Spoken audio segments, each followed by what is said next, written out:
Welcome to the latest episode of Coleman Power Organic Fitness Podcast. I have my latest guest here. We have Jacinta Dalton, all the way up from County Galway. Jacinta, say hello to the listeners. Good morning, Coleman, and good morning, listeners. How are you all doing? I'll tell you what, we are doing fine because the weather is absolutely cracking, and you could not be happy in this kind of weather, that's for sure. Yeah, it's absolutely stunning. And, the amazing thing about this weather is you get up, you put your 2 feet on the ground, and the light just pours in the window, and it just gives you such a great feeling to start the day, doesn't it? Oh, massively. So I suppose, Jacinta, I brought you on to talk about a couple of different topics that will be very similarly connected with kind of food and say where you're currently based at the minute. I want you to, I suppose, let the listeners and everyone else know a little bit about where you're currently based and what you're doing, and we can a little bit about your background and we start from there. Okay, well, I'm a Galway girl, born and bred. So my current job at the moment is I'm head of culinary arts at the Atlantic Technological University in Galway City. So I suppose, what does that mean? My job is very much based around the young culinary students of the future and the young hospitality graduates. So we have a number of culinary arts programs, part-time and full-time, and then obviously we have our hotel, hospitality, event management, tourism courses, heritage courses, etc., all going on within that as well. But I suppose the purpose of our discussion today really is on the food side of things. So we can focus a little bit on I guess the culinary arts and I suppose food in universities maybe, and some of the work that I'm doing.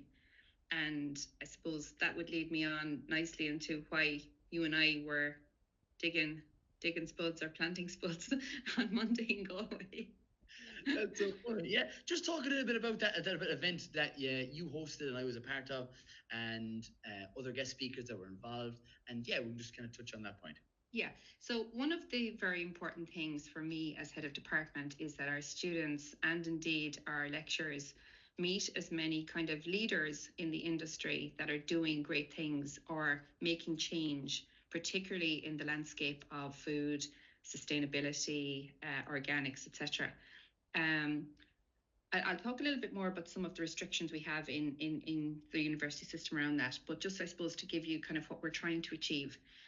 All of our students, thankfully, get the opportunity to go out to visit farms, to visit producers, and that's something that's really, really important in our teaching. It's one thing to teach in the classroom, but taking the students out of the classroom and into the field or going to meet a producer of cheese or whatever is so important from my point of view. And our lecturers ensure that happens, at least sort of every semester. And sometimes those speakers come into the campus as well. So that is why I invited yourself and the fabulous Heather Maguire from Your Food, Your Table to come down, because I love what both of you do. I love your energy. And I suppose that for me is infectious. So if you can get all the right people in the right room, energy can just make amazing things happen. So on Monday last, both yourself and Heather were down. Heather focused a lot on sort of, transparency around food marketing. We looked at culinary medicine, which is something that, again, is very important to me currently. And then yourself on the food growing and the nutrition and organics and so on. So, maybe you want to interject with regards to what you try to focus on the day yourself, maybe.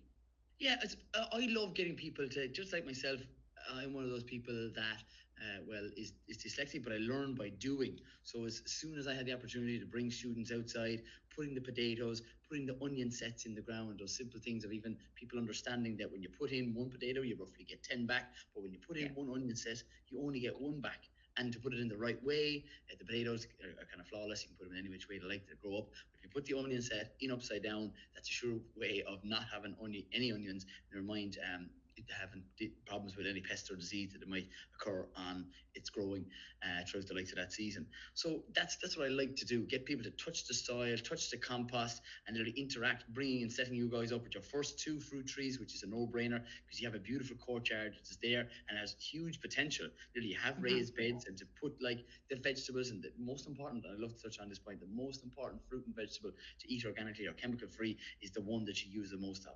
culinary arts, you're using leeks, you're using onions, you're using potatoes on a daily basis. I know it's only a small site that we're currently on, but there's opportunity to expand. And we touched on that when we were met in person there on Monday. The idea of a polytunnel is probably the next step, or a couple of beds outside, which is on periphery edges of car parks that literally could be used farther out of any of the production. And then that should happen not only in colleges, but also in schools or any establishment, whether it's a company or anything else, because literally that's the importance of food, really grown outside, shortening the air miles. It's not only beneficial for us, it's so beneficial for the environment. And that's, I suppose, a massive passion of mine. And really, it's simple, but we're not actually doing the simple things, is what I find.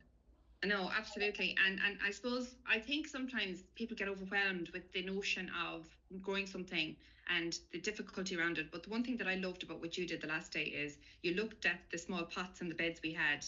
They're fairly basic right now, but we're moving forward. But being able to demonstrate to the students that, look what's possible. You're planting this now. You're going to be finishing up your teaching after Easter. You'll be heading off on your work placements or off on your travels or wherever you might be going. And when you return in September, you're going to have something to harvest. And we're actually really excited about making a special day about that. We're going to have, get our students back out into the garden again and start picking and producing some plates from that. And I think just being able to demonstrate that circularity around food and where it comes from, how it grows and what it ends up on the plate, and that for me is a no-brainer. And food education has always been something that is uppermost in my mind. When I started working in ATU, which was then GMIT, in 2010, I was, I suppose, a little bit kind of, I won't say shocked, but I was kind of concerned that there wasn't enough of the connection with the farmers, with the producers, with the land, etc. So two of my colleagues and I, Cormac Candy and Colin Gilligan, got together and we started talking about what we might be able to do around food and beverage. So we set up back then in 2010 something that was called the Foodie Forum. And we invited in, we did it for 3 years in a row, where we had, we created a campus-wide event basically, and it was all about the food, the farmers, the producers, and the beverages as well. At the time, sort of craft beers were starting to boom. There was still only a handful of craft breweries at the time, so we brought in craft breweries, we brought in farmers, we had chefs. So the whole idea was to put all of these people on a campus environment, in an educational environment, and see what could happen. And from that, it was amazing, because it was the first time any of the colleges in Ireland had done something like that, really. And we built up this great network of friends, I call them now. They were business people at the time, but they're now people that I would really value in terms of what they're doing in the food system. So we did that for a number of years, and that created such energy. But what was magic for me with the students, particularly, a lot of people would say young people have no interest in ABC and they're only interested in their phones. I mean, give them something, give them a project like this to do. These can be what we call in sort of research living labs. So you create something from your existing campus. You see a problem and you build a solution around it. And this is real life learning. So the students typically, got out there the last day. They literally got their hands dirty. There wasn't a shovel in sight, because you don't allow the shovels. I was looking at some manicures getting destroyed there now. But it was just the feeling of earthiness and grounding, and that's so good for mental health as well. And I think that's something, and we talked a bit about that the last day in the room. A lot of young people are struggling with their mental health, and it's a valid concern, and it's a valid problem in Ireland at the moment, globally, really, to be if we're being honest. And being able to bring people out into the fresh air, into the field, into the raised beds, and start digging, and you could see the laughter, the crack. Everyone had just had such fun, so it was magic. Yeah, and I suppose that's the beauty of it. Getting people outside, touching the soil, looking at the seeds, different sizes, different shapes, all literally putting their hands into the ground, and people were like, oh, at the start, it's a bit uncomfortable, but the idea is sometimes you have to do the things that you don't want to get the things that you really want. Yeah. Digging the hole all the way down. And you know, with chefs, I suppose as well, there are a lot of great groups of people around, people like Chef Network and all that are really, and even my colleague Annette in TU Dublin, that's doing a lot of work around mindfulness. And we do it ourselves in our own kitchens now. We have workplace culture modules where we're talking about, changing that perception of kitchens of old, and bringing positivity into kitchens, and this is all part of that. This is mindfulness. This is like, and this is again for me important in terms of the type of graduate we're making or building, what we teach them, the ethos that we can instill in them. And you might have heard me saying this the last day, and you could see the light bulbs going on in the heads of some of the students. They were so interested in this. They can build careers around this. There's lots of opportunity in the food system for careers when you have a culinary arts background. And like, we talked a lot about them influencing menu choices, even if it's one dish to begin with on the place that they're working, even if it's a full menu and so on, but that they can have that influence in terms of the type of food that is being bought into kitchens around Ireland at the moment. Yeah, and I'm just going to say, well done to Lily, the event that was carried out on Monday. The food that was there, we'll talk about the breakfast that was on offer, from fermented, I'm going to say kefir, steeped in oats, organic oats was one of the options. We also then, for I'm going to say the main meal or your lunch, we had local artisan produce, and then as well as that, in-season produce from wild garlic to smoked fish that was also on offer. And you remind me where the fish was actually gotten, and I love mentioning these different types of individuals. Yeah, the smoked fish was all from Graham Roberts in Ballyconneely. So that's the Connemara Smokehouse. We would get all of our smoked fish from there, or maybe Burren as well, Smokehouse. Again, it's kind of supporting our local artisan producers, high quality produce. I've been to Graham's facility many times. Everything is meticulous. Everything is done by hand. The sourcing of the fish as well is very important to Graham as well. So that's again for important. And then you mentioned the vegetables. That's all from Beachlawn Organics out the road. Beachlawn would be our only organic veg supplier into us in the college. And what else did we have? We had the air-dried meats from Migio's in Uachtarard. That is Connemara lamb and beef and pork, and they are done by Migio's. So that's another one there. So look, again, we try hard, but I did mention to you the last day, we have a lot of restrictions in the public sector around where we can buy our food, and this is something that I am trying to change. So the procurement process can be very daunting to small producers. And to be honest with you, it's stacked in favour of the big company who has an administrative team that is, their sole job is to look for tenders online, to look at, writing up documents and so on. So the barrier that's there in terms of getting small producers in often is the paperwork and the bureaucracy. So last year, what we did is I organised a webinar for small producers just to talk them through the process of how to supply into us. Now, different establishments will do different things, but we all are governed by this public procurement policy. It's an EU policy, sadly. There are strict restrictions in it. So, for example, if I want to buy from you, Coleman, you have to satisfy a number of criteria first. Obviously, you need to be registered. You need to be registered with revenue and all of that. That's kind of a given, right, for most business transactions. But if our transaction over the year is less than €5,000, all I need to get from yourself is a quotation, right?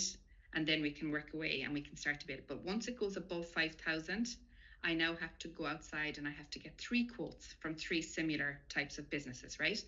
So again, that can be off-putting for some people in the sense that they're like, well, why would I be bothering putting in a quote if I'm not going to get the business? So that can be a little bit of a challenge. So what we try to do is we have a number of small producers under the 5,000 that we can try and bring in and kind of spread the love around a number of small businesses locally to us. Once it goes above the 5,000, as I say, we're going out for 3 quotes.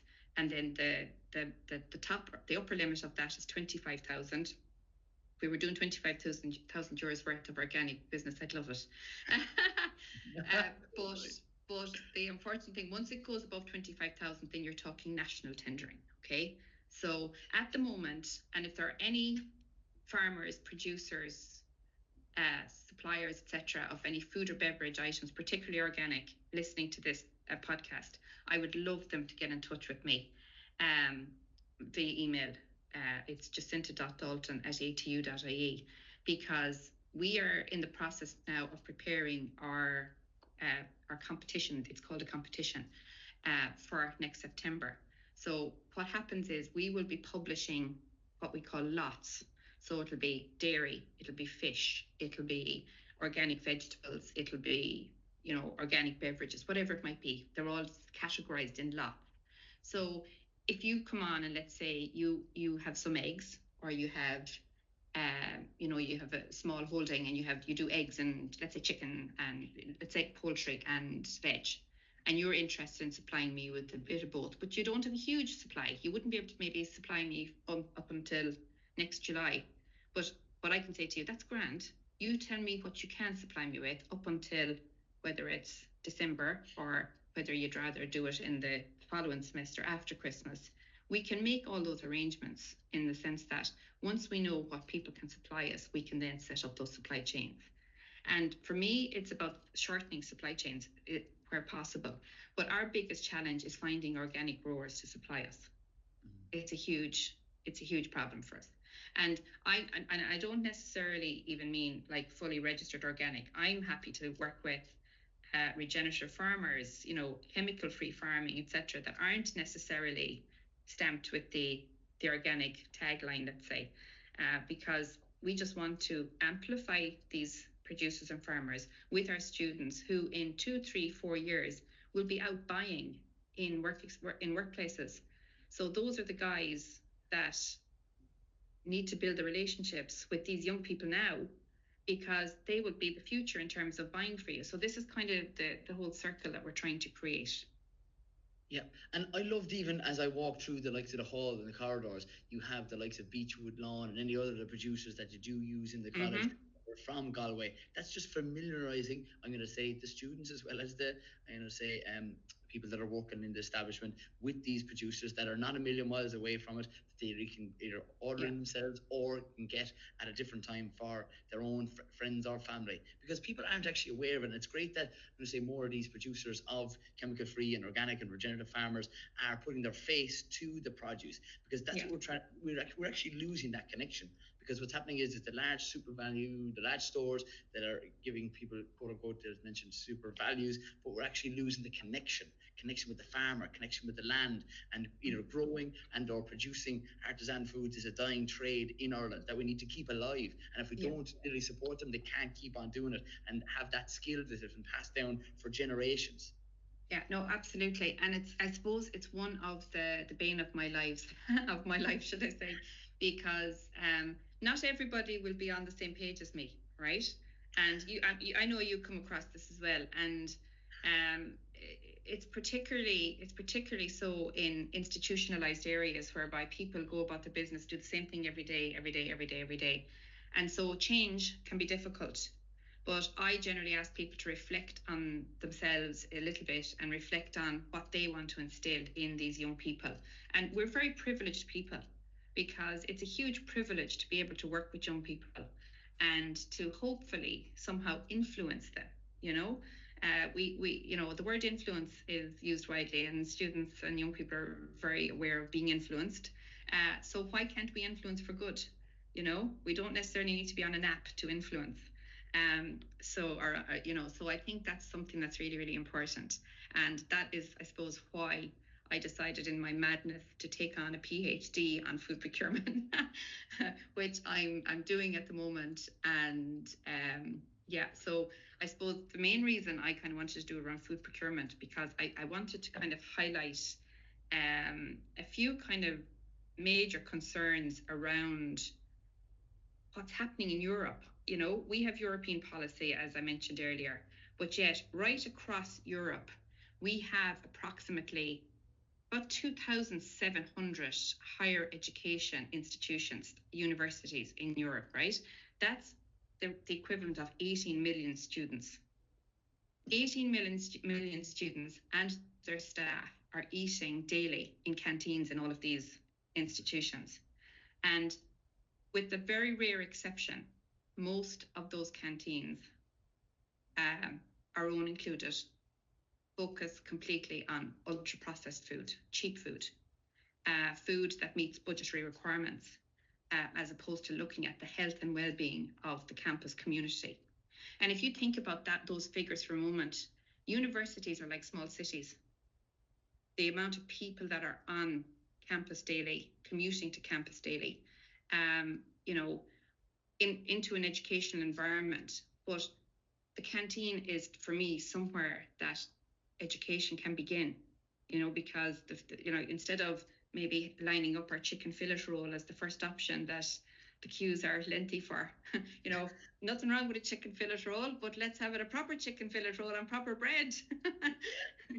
Yeah. And there is loads of opportunities, I would say, but the idea is just because something is there doesn't mean it always ends up on people's plates, right? There are producers of beautiful breads, from sourdoughs to whole wheat, and all the soda breads and brown breads that can be made and gotten local, literally put in between whatever item that, if you're vegan or vegetarian, there's loads of protein sources, or the simple protein ball, nature's protein ball, and egg with healthy fats. I always recommend the simple things to people, and it's the thing to touch on it already. We don't do the simple things, but it is sometimes hard to get through and break through. I'm going to say the logistics of getting that type of food into certain establishments, but that's what we're trying to, I'm going to say, jump through the hoops. And the idea is there's no one going to stop either me or you, or even we'll mention, I'm going to say a little bit about one of my good friends and friends of yours as well, Brendan Guinan, who's doing great things. And that's where I first met you, Jacinta, in the likes of the Mad Joke, after we cycled down the length of the country, which was a fair old feat in itself. And I'm not a cyclist, for anyone who's listening to this on Jacinta side. I do a bit of home workouts myself, and cycling to 10 different farms all along the west coast, from Donegal all the way down to, I'm going to say, West Cork. It was a serious journey, and it was great. And the idea was not only the connecting the customers with the farmers, but also connecting the farmers, because sometimes the farmers don't know each other, and they could be relatively close to each other, county borderline in another county. Yeah, no, 100%. And that even that in itself, that cycle was really powerful. I mean, I don't know how you did it, to be honest with you. At one stage, I think Brendan said to me there a long while ago, "Geez, you should join us." I was in the whole of my head back then. I certainly still wouldn't contemplate it. But look, I suppose, like, we're all really on the same page, and I think that's the magic of people that are often referred to as cracked. My friend Siobhan Garvey from St. Tola, she's texted me yesterday evening, and she said, "You're cracked, but Sheriff, what is it about the cracked people? They let the light in." And I just love that, and that's so important. Just look at, we're all born mad, and why not put that madness to good? Like, I suppose in the last, and I was telling you all this the last day, just before Christmas, I got diagnosed with cancer. And it was not a good diagnosis, to be honest with you, and prognosis wasn't great. So immediately I said, well, right, I'll do all that my medics will tell me, but I'm going to control things myself from a food perspective. And whilst I would have eaten very well and eaten predominantly local foods, I decided I'm now going to switch 100% organic. So I did a lot of research. I spoke a lot to Heather, who has got amazing insights and knowledge around culinary medicine. And I spoke to a few people that I would know about the power of food for healing. And that's why I think we're calling this podcast Food for Life, because food has healing properties for mind and body. And why we aren't embracing that, why our government isn't seeing that front-loading money into healthcare through food rather than the aftermath, when people become sick, is beyond foolish. I go into my chemotherapy sessions every 2 weeks, and the trolley is sent around the hospital to us all with our treats, and the treats usually consist of packets of biscuits, and there might be a banana occasionally. But it's all ultra-processed foods. there's no healthy, wholesome, good quality foods that are coming your way to nourish the body. But what was interesting is, since following the anti-inflammatory food diet, and by anti-inflammatory foods, it's things like blueberries, it's raspberries, it's nothing like terrible that you would hate to eat. I'm on my kefir, I'm on my beetroot juice. This morning I had a lovely concoction of Kerry kefir from Mary down there. It's a fabulous kefir, and the Fairy Farm beetroot juice thrown into it. Divine, absolutely divine. So like it's nourishing good quality foods, but being mindful again about the types of food you put into your body to heal you. And I'm seeing evidence now through my medicine, and the combination of my foods, that this is really important. Because the unfortunate thing with particularly with people that are suffering from cancer, chemotherapy shatters, it tries to kill at least your tumors, but it also kills the good cells as well. So it's really, really important that you nourish the good cells through food. And thankfully, last Monday, my consultant was able to tell me that my inflammation is going down. And like, that's great news to hear. But for me, that is testament also to not just the chemotherapy, but also the foods that I'm putting into my body. Because I have energy, I'm still working, so I have energy. I'm able to still, for the most part, there are some things I can't do, but for the most part, I'm still able to do what I can do because I have energy. And that's because I'm eating food for life, and that's it in a nutshell, for as far as I'm concerned. It's just so powerful. Yeah, Jacinta, I don't know you a huge amount of time, and I've been texting you over and back through social medias, and I knew the moment that I was on to you, I was like, you're going to do absolutely just fine. I'm delighted to be now friends with you. We'll call you one of my good friends. And the idea is you're doing all the right things and you're doing the simple things. And that, whether it's, I'm going to say, people suffering with chronic illness or people that are even given blood, that food that's available after it, a packet of crisps. Are you joking me? Are you joking me? Packet of crisps. And it wasn't that far long ago where we had, I'm going to say, pints available after you gave blood. Do you know what I mean? Yeah. It nearly is crazy to think about that the biscuits, the chocolates, the cakes are all there available for people who've just given away something that is life-giving, and that needs to change in for the better. And there are small things coming down the line, but it needs to move that little bit faster for people to get healthier. But the thing that really, really, sickens me is that, we go into our supermarkets, okay? Most people shop in supermarkets, let's be fair, and it's affordable for people to do so. But for me, this constant argument that goes on about organic food as a luxury item, whatever, this is where our government needs to step up and start focusing on, our organics in Ireland, right? I know our Pippa Hackett last year introduced particularly for public sector, we now have to buy 10% of our produce. We can't even find that to come in the door. So even if we try, we're trying, obviously. But in the supermarket situation, obviously cost and budget is a huge issue for a lot of people. But why we are allowing food to be degraded by the 49-cent of bags of fruit and vegetables, and then alongside it you'll see obviously organic food, which is significantly more expensive. I would love to see labelling change, because people are not aware of the chemicals that are on the food. There's no obligation by law to label foods with the chemicals that have gone into the spraying or the growing. And I think if our supermarket lanes were highlighted as chemical-free foods or chemically enhanced foods, I think you would see a shift in mindset by a lot of people in terms of what they're consuming, because so they see organic as luxury, and this is affordable, and it is affordable for most families. I'm not trying to say that at all, but we just need to change the narrative here. This is chemically enhanced food, guys. It's sprayed with glyphosate, it's sprayed with God knows what else, and this is what we're consuming. And this is why we have an increase at the moment, a significant increase. I think it's the tune of like a 40% increase in colon cancer with young people, particularly, which was our colon screening in Ireland doesn't happen until 60 plus, because that was the age profiling of colon cancer. But now we have so many young people with colon cancer because of digestive issues. So like, somebody needs to start joining the dots here.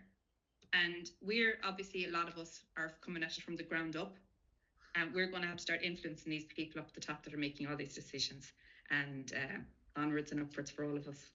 Yeah, definitely. And I suppose we can mention it here now. There's, I suppose, more things happening with people coming together, and that's what one thing that you mentioned there on our previous meeting on Monday. It's actually trying to get all the right people in the right room at the right time to literally increase and enhance the energy. Because when there are a couple of people sitting at a table, there is a massive boost, I'm going to say, because we're all on the same page and we're coming up with these ideas. But it's really important to literally get those people together.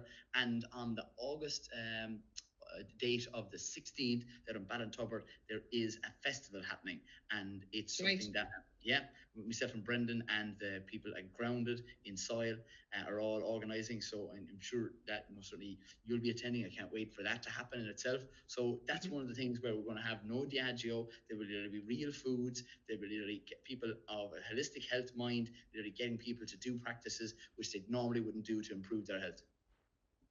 Yeah, and that's going to be such a positive thing, because obviously I've done a lot of festivals over the years, and festivals have gone down the tubes in terms of what they used to be about, bringing people together and good food, good music, and all of that. So I'm really excited for the festival, and best of luck to you guys. And I was chatting to Brendan about it last night, so any supports we can give you guys on that, we're right behind you, or beside you even. But if I can just, I know we're coming to the end now, but I suppose one point, and I just want, I don't want to overly labour this, but I think it's a really important point around the cost of eating well. And when you get ill, you will buy anything. And if we look at the amount of money that is spent on supplements, food supplements, health food supplements, protein powders, chemically enhanced, everything, like it's nuts. And nobody ever questions the amount of money being charged by the doctor. Nobody really ever questions the amount of money in the pharmacies or anything like that. But yet they will question, or we will question, I want to say they, because I don't want to feel like I'm preaching, we will question how much we're spending on a bag of carrots or a punnet of strawberries or berries or whatever. And since I started eating 100% organically, apart from the days when I'm maybe not cooking it myself, or I might eat out or whatever, I haven't actually spent more on, I don't have any less money. But what I'm finding is I'm buying higher quality. I'm buying less crap. My cupboards and my fridge has no excess baggage, let's call it that. And so when you spend a bit more on your food, you make sure you use it and you don't waste it. And that is, that is key. So I would really, urge anyone listening to, give it a go. Cut back on the crappy things that you might be buying, and focus a little bit more on nourishing your gut. Like I get a lot of my products as well from Karen over in Westport, the Happy Tummy company. She does amazing work there with gut health around breads and soaking of seeds and nuts and all of that. It's powerful stuff. So what's really magic about what's happening in Ireland at the moment is there's a community of people growing, and I don't mean just physically growing, but growing in stature. And it's very powerful and it's wonderful. And we now just start needing to get the doctors trained up in nutrition, and we just need everybody on the same page. And sure, the rest would be history thereafter, because we just need a healthier society. Currently, we have quite an unwell society. Yeah, Jacinta, I'm super grateful for you even sharing your own personal story, and that's where it kind of hits home a little bit more with people, because they hear it coming from me, and they say, "Geez, Coleman's healthy, Coleman's young, Coleman's this."